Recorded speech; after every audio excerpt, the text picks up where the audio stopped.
Hello friends, मैं advocate Raghav Singhal. मेरे पास बहुत से क्लाइंट्स आते हैं जो गुड़गांव में प्रॉपर्टी खरीद रहे हैं। तो उनकी जो क्वेरीज़ हैं और उनकी जो कंप्लेंट्स हैं उसको सुनते हुए मैंने ये वीडियो बनाने की सोची। मैं इस वीडियो में प्रॉपर्टी बायर्स के लिए जो 3 मेजर ट्रैप्स होते हैं उसको हाईलाइट करने की कोशिश करूँगा। सबसे पहले तो जो प्रॉपर्टी आप परचेज कर रहे हैं, the choice of property, that is the most crucial part in the process of buying a property. सबसे पहले ये चेक करें कि आप जो प्रॉपर्टी, किसी बिल्डर या ब्रोकर की बातों में बिल्कुल भी ना आए।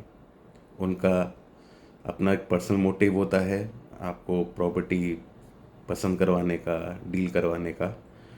तो इसमें क्या है, आपको खुद ही अवेयर होने की ज़रूरत है, क्योंकि सिर्फ आप ही अपनी हेल्प कर सकते हैं, कोई दूसरा आपकी हेल्प नहीं कर रहा है। उसका मोटिव सिर्फ प्रॉफिट मोटिव है।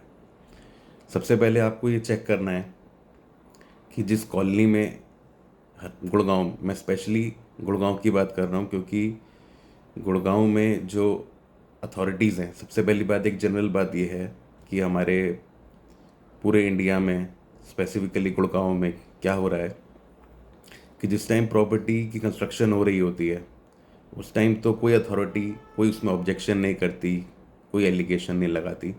लेकिन जब प्रॉपर्टी वो पूरी बन जाती है, बायर्स अपनी सेविंग्स, बैंक लोन लेके उस प्रॉपर्टी में कोई यूनिट उसको या फिर इंटायर प्रॉपर्टी परचेज कर लेते हैं, उसके बाद उसमें नोटिसेज आना, उसका सील होना शुरू हो जाता है। रेजिडेंशियल प्रॉपर्टीज़, रेजिडेंशियल प्लॉट्स के अंदर, रेजिडेंशियल बिल्डिंग्स के अंदर शॉप्स बन रही हैं, बिक रही हैं, उस पर लोन भी हो रहा है। तो सबसे पहले ये है कि भाई आपको ये देखना है कि आप किसी अनऑथराइज कॉलोनी में, गुड़गांव के अंदर स्पेसिफिकली बात करूं तो 259 अनऑथराइज कॉलोनीज हैं जिसमें रेजिडेंशियल कंस्ट्रक्शन हो रही है। तो उसको आपको बिल्कुल अवॉइड करना है। आपका बजट अगर कम है तो आप छोटा एरिया देख लें, फ्लैट देख लें, यूनिट देख लें। लेकिन अनऑथराइज कॉलोनी में, क्योंकि वो सीधा सीधा फिर पूरा डिमोलिश होती है, जिस दिन कोर्ट का ऑर्डर आ जाएगा या डीएम साहब की निगाह पड़ेगी या फिर एसडीएम साहब की निगाह पड़ेगी, उस टाइम वो पूरी की पूरी कॉलोनी डिमोलिश हो जाएगी और उसके लिए कोई भी ऑब्जेक्शन नहीं कर सकता, क्योंकि वो बाय क्योंकि वो अनऑथराइज कॉलोनी है।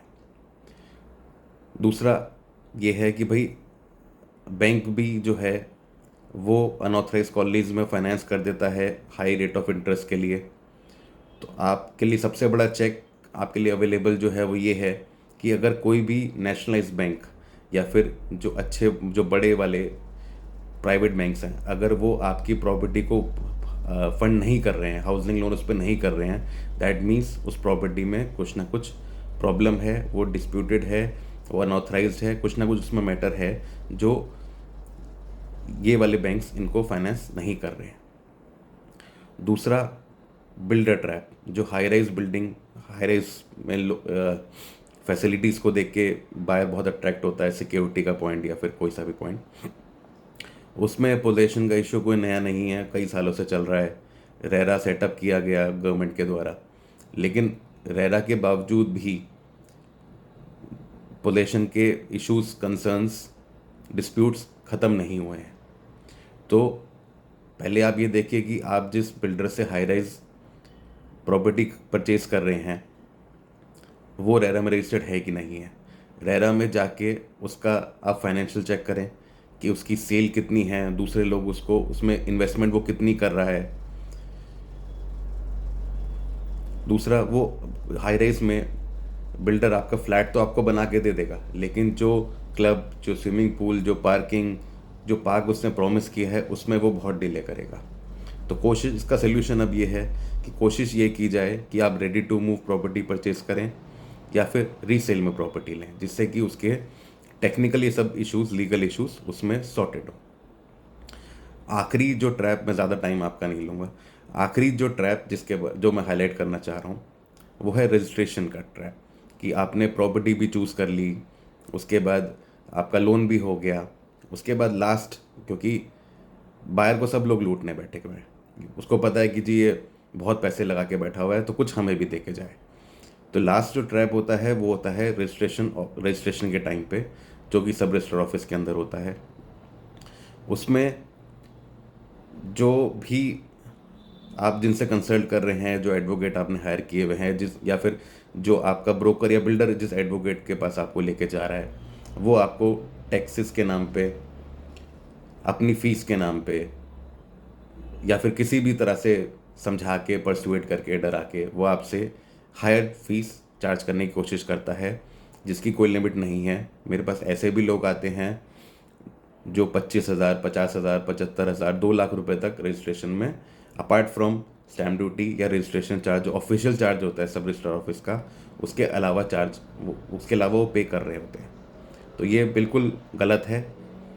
ये बात आप समझ लें, अच्छी तरह समझ लें कि सिर्फ सब रजिस्टर ऑफिस के अंदर सिर्फ स्टैम्प ड्यूटी, जो कि ऑनलाइन पे होती है, और जो रजिस्ट्रेशन चार्ज जो कि डिफाइंड है 10,000 से लेकर 25,000 तक, सिर्फ वो पे करना होता है। इसके अलावा एडवोकेट की ड्राफ्टिंग और उसका सर्विस चार्ज देना होता है, जिसकी रेंज 5,000 रुपये से लेकर और 10 से 12,000 रुपये होती है। बस इससे ज़्यादा कोई भी अगर आपसे डिमांड कर रहा है तो वो इलॉजिकल है, अनफेयर है, गलत है। तो इन सब ट्रैप से आप बचें, अपनी हार्ड एंड मनी सेव करें। बस ये है कि किसी की बातों में ना आए, खासकर ब्रोकर्स की बात में बिल्कुल ना आए। खुद अवेयर हों, आपके पास गूगल है, नहीं तो आप हमसे भी कंसल्ट कर सकते हैं। मेरा मोबाइल नंबर 9205573760 है। आपको बेस्ट एडवाइस दी जाएगी।